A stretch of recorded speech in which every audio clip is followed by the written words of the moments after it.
Amora. Wanted to show you one of my very effective stretches that I've been teaching patients who have shoulder stiffness and pain. The stiffness can be due to shoulder surgery, or maybe they were injured and now their shoulder's stiff. They can't quite reach up. They kind of do like this and they say, ouch, my shoulder hurts. But the problem is that they can't do this. So they have shoulder stiffness. And oftentimes the shoulder pain is due to the shoulder stiffness. Now, some of you know that I have shoulder stretches online. I have my 6 best shoulder stretches that you can find on YouTube.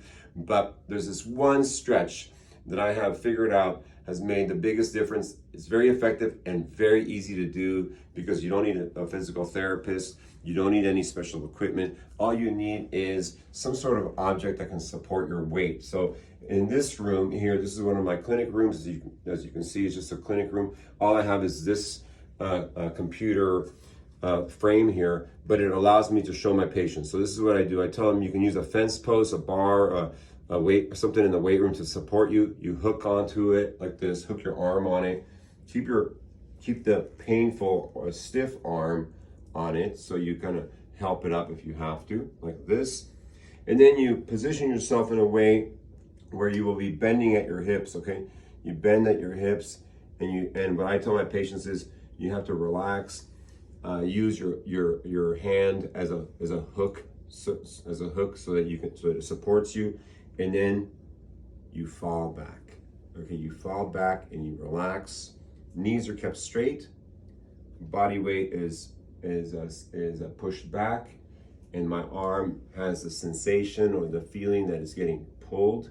Okay, I can feel my muscles getting stretched, and I tell my patients to hold it for a few seconds. But once again, look at my legs. Let me position myself a little differently, like this.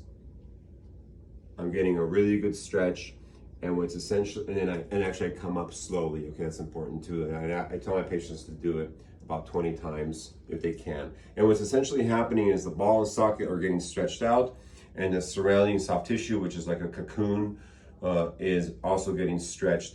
And once that tissue gets stretched out, then essentially your ball and socket will be able to glide better. So once again, this is a shoulder stretch for patients that are suffering from stiffness. How do you know if you have stiffness?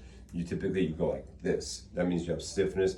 And in most cases, whether it's injury or post-surgery, it can be done. You may want to check with your surgeon. Just ask them, hey, can I stretch my shoulder out? And then you can do what I call a hanging type stretch. This one's kind of low. You can always use a pull-up bar and do the same thing. All right, I hope this stretch helps you because it's helped hundreds of my patients. You guys take care. Dr. Moore here.